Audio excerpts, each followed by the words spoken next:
Hello everyone, good evening and Jai Bhim.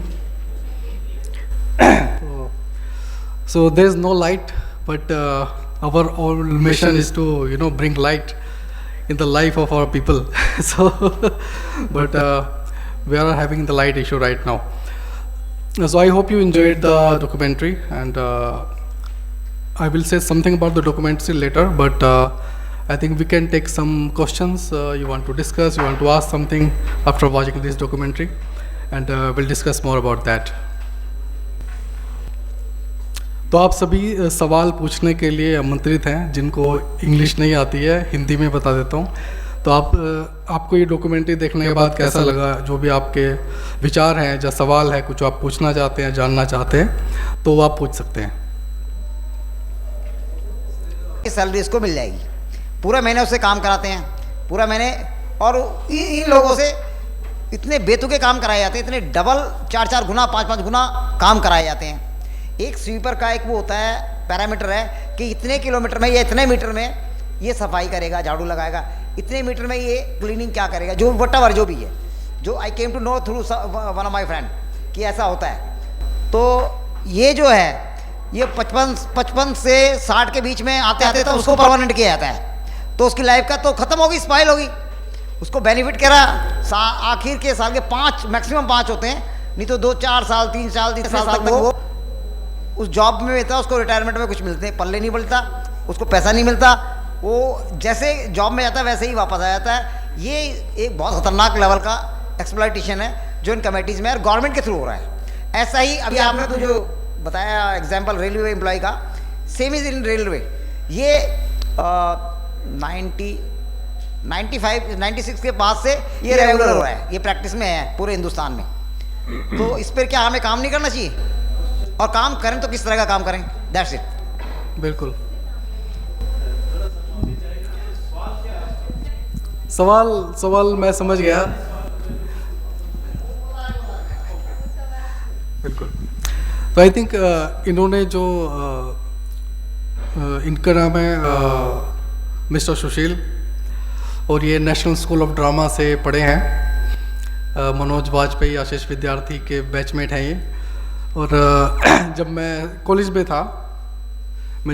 में था और मेरे को बोलना नहीं आता था, स्टेज पे मैंने कभी माइक पकड़ के बोला नहीं था, तो मैंने इनकी वर्कशॉप अटेंड की थी हरियाणा में, थिएटर वर्कशॉप। तो उनकी वर्कशॉप अटेंड करके मैंने बोलना सीखा था स्टेज पे। और वो ट्रेनिंग के बाद मैं कॉलेज गया वापस, और जाके मैंने एक भाषण प्रतियोगिता में पार्टिसिपेट किया था विदाउट एनी प्रिपरेशन। तो वो वायरल हो गया था भाषण उस टाइम पे कॉलेज में। तो उनका बहुत बड़ा कंट्रीब्यूशन मेरी लाइफ में रहा है, मैं उनसे सीखा हूँ। तो थैंक यू सो मच कि आपने मेरे को 2005 में बोलना सिखाया, और मैं 2024 में आपके शहर दिल्ली में आके आपके सामने बोल रहा हूँ और आपके सवाल का जवाब भी दे पा रहा हूँ। So thank you so much for doing that. बिल्कुल। तो इनका जो सवाल है, इन्होंने जो बताया है स्ट्रक्चर के ये सिचुएशन है। तो मैं इसको अगर 2 लाइनों में कहूँ कि मेरे पास उसका सोल्यूशन नहीं है।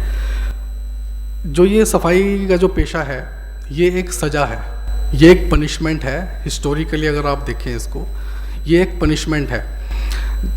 अगर आप म्यूनिसिपैलिटी में घुसे तो आप इस ट्रैप में आ जाएंगे और आप जीवन भर इससे लड़ते रहेंगे, और आपके बच्चे भी इसमें पिसते रहेंगे।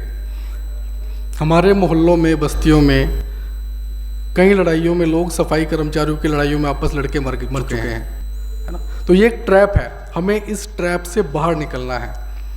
हमारे बड़े बड़े नेता जो हैं, है ना, आए और ये कोशिश की गई, और इस मुद्दे को, इस ऑक्यूपेशन को रोमांटिसाइज किया गया।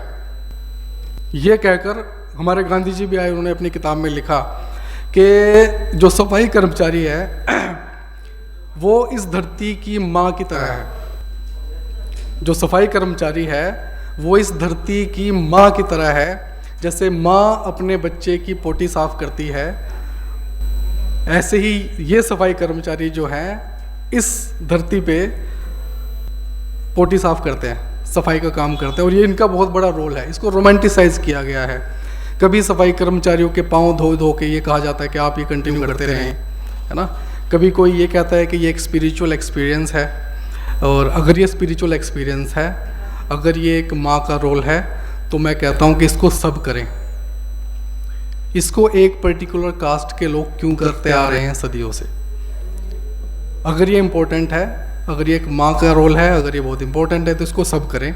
सब ये स्पिरिचुअल एक्सपीरियंस लें, एक पर्टिकुलर कम्युनिटी के सर पे इस काम को ना डालें। और मैं एक और चीज़ इस मंच के माध्यम से बताना चाहूँगा कि दुनिया में जितने भी ऑक्यूपेशन हैं, जितने भी काम हैं, उसकी तनख्वाह बढ़ी है, उसकी तनख्वाह हर साल बढ़ती है। अगर कोई वॉचमैन था कहीं किसी प्राइवेट कंपनी में, किसी प्राइवेट स्कूल के बाहर, अगर उसको 5,000 मिलते थे पिछले साल, तो इस साल उसको 5,500 मिलते होंगे या 6,000 मिलते होंगे। लेकिन सिर्फ एक ऑक्यूपेशन ऐसा है दुनिया में, जो इंडिया में है, सफाई का, जिसमें तनख्वाह घटी है। क्या आपने सोचा है कभी?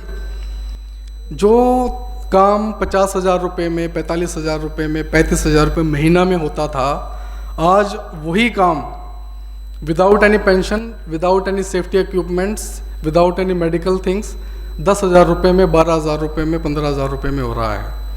और उसमें भी कॉन्ट्रैक्टर जो है काम करवा के भाग जाता है, तो वो पैसे भी नहीं मिलते उनको, है ना।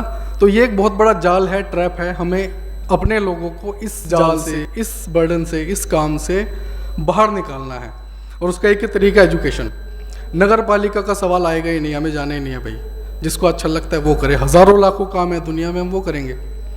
वो डॉक्यूमेंट्री में भी मैंने कहा कि हम कुछ भी करें भाई, हम सब्जी बेचें, हम सेब बेचें, फ्रूट्स बेचें, पर हम ये सफाई का काम नहीं करेंगे, है ना। कई लोगों को बुरा लगता है, लगता रहे, उसका विरोध भी है, बट ये एक कड़वी सच्चाई है। किसी भी डॉक्टर से पूछे आप जाके कि आप चाहेंगे आपका बच्चा डॉक्टर बने, वो बोलेगा हाँ। किसी IAS से पूछो कि आप चाहेंगे कि आपका बच्चा IAS बने, वो बोलेगा हाँ। लेकिन आप किसी सफाई कर्मचारी से पूछो कि आप चाहेंगे कि आपका बच्चा सफाई कर्मचारी बने, तो क्या करेगा? वो बोलेगा ना।